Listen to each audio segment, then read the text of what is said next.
Hello everyone friends, आप लोग कैसे हो? आई होप कि आप लोग ठीक होंगे। तो जैसा कि फ्रेंड्स आपको पता, आज अपना प्रैक्टिस सेट नंबर 2 रहेगा दोस्तों। तो पहला आप लोगों ने अच्छा रिस्पॉन्स दिया है और नंबर भी बताएं दोस्तों आप लोगों ने, तो मुझे अच्छा लगा। तो आज फ्रेंड्स सेट नंबर 2 है, तो चलते हैं। पहला क्वेश्चन क्या है आपसे पूछा गया दोस्तों, कंप्यूटर शब्दावली में URL का विस्तार क्या है? तो फ्रेंड्स बताओ जल्दी से। तो फ्रेंड इसका आंसर बनेगा option number D, uniform resource locator. याद रखना, option number D correct answer है। आगे बढ़ते हैं क्वेश्चन नंबर 2। निम्नलिखित में से विद्या की सबसे पुरानी पीठ कौन सी है? दोस्तों ये वो क्वेश्चन है जो एग्जाम में बार बार रिपीट होते हैं, या ध्यान रखना। निम्नलिखित में से विद्या की सबसे पुरानी पीठ कौन सी दोस्तों? तो वो है तक्षशिला। याद रखना। आगे बढ़ते हैं।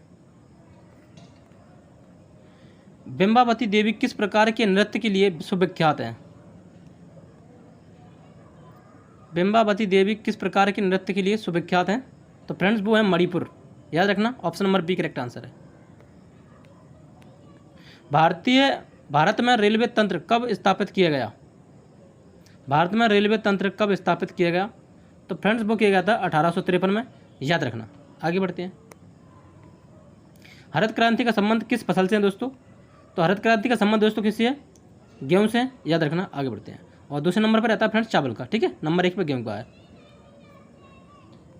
बीटी कल्चर का संबंध किससे है दोस्तों? तो बीटी कल्चर का संबंध है किससे? अंगूर के उत्पादन से। Option number B correct answer बन जाएगा। आगे बढ़ते हैं।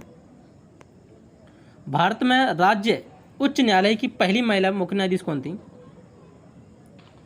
तो फ्रेंड्स वो थी कौन? ऑप्शन नंबर 1 करेक्ट आंसर बन जाएगा दोस्तों, फातिमा बीबी। याद रखना, ऑप्शन नंबर 1 करेक्ट आंसर है। आगे बढ़ते हैं। फेडरेशन कप किस खेल से संबंधित है?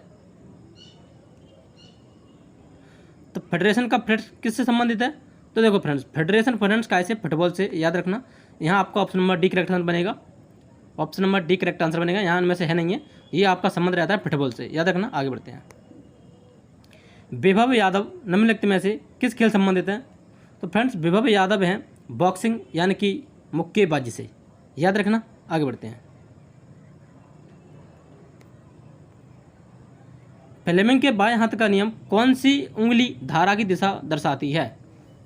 बताओ फ्रेंड्स, फ्लेमिंग के बाएं हाथ के नियम में कौन सी उंगली धारा की दिशा बताती है? तो फ्रेंड्स वो बताती है कौन सी? मध्य उंगली। याद रखना। आगे बढ़ते हैं।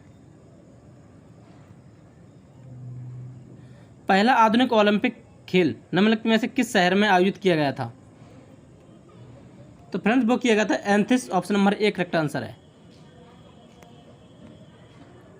गोवा का क्षेत्रीय संगीत कौन सा है?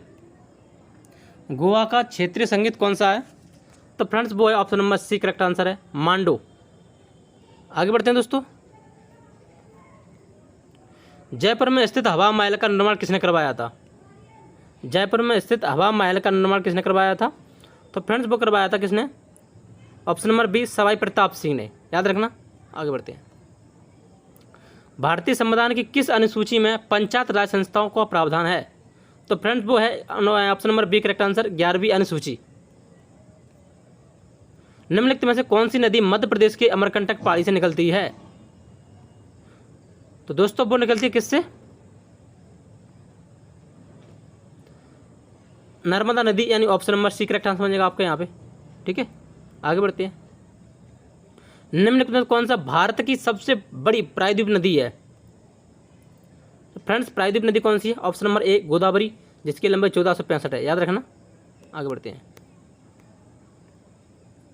निम्नलिखित में से कौन सा भारत का सर्वोच्च नागरिक पुरस्कार है? निम्नलिखित में से कौन सा भारत का सर्वोच्च नागरिक पुरस्कार है? तो वो है भारत रत्न। याद रखना। आगे बढ़ते हैं। जून 2021 का इसरो के अध्यक्ष कौन है?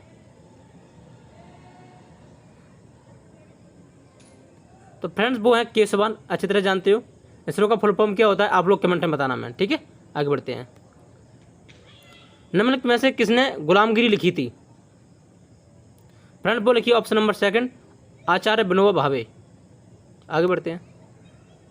द व्हाट टाइगर उपन्यास के लेखक कौन है? तो फ्रेंड द व्हाट टाइगर के हैं अरविंद अडेगा। याद रखना। फ्रेंड्स आपके सारे आंसर हो चुके हैं फ्रेंड। और जो दोस्तों मैं आपको क्वेश्चन देता हूं तो आपका भी एक जिम्मेदारी है कि आपको यहाँ आंसर देना होगा कमेंट में। इसरो की फुल फॉर्म क्या होते हैं, ये क्वेश्चन था आपके लिए यदि आप पढ़ रहे हो तो। और यदि आप आलस कर रहे हो फ्रेंड्स तो आप पढ़ना लिखना छोड़ दो। आपको पता है वैसे ही वैकेंसी नहीं निकल रही है आजकल। जो 24 घंटा लगा फ्रेंड्स वही इसका एग्जाम निकाल पाएगा। डिफेंस, नेवी, एयरफोर्स, इन तीनों के लिए ये प्रैक्टिस सेट बनाया जाता है दोस्तों, याद रखना। और आप लोग थोड़ा ज़्यादा सीरियस में नहीं हो रहे हो, बिल्कुल लेजीनेस पकड़ रहे हो दोस्तों, तो आप लोग थोड़ा अपने आप को इम्प्रूव करने के लिए थोड़ा मेहनत करना स्टार्ट करो दोस्तों। वैकेंसी नहीं निकलने की कोई बात नहीं, आगे निकलने की संभावना है, निकलेंगे दोस्तों, आप घबराओ नहीं। जो इंसान लगा रहेगा वो पा जाएगा। आप लोग अच्छी तरह से जानते हो जो काम कंटिन्यूस रहता है वो एक ना एक दिन हो जाता है। यदि आप यहाँ हिम्मत हार जाओगे तो समझ लेना फिर कुछ नहीं है आपके आगे, तो मतलब आपको कुछ मिलने वाला नहीं है, तो याद रखना। और जो भी अभी तक जो लोग नहीं जुड़े हैं वो चैनल से अभी जुड़ जाएंगे दोस्तों। तो चलते हैं दोस्तों, ओके बाय बाय, धन्यवाद। सभी लोग अपना ख्याल रखना, ओके बाय बाय।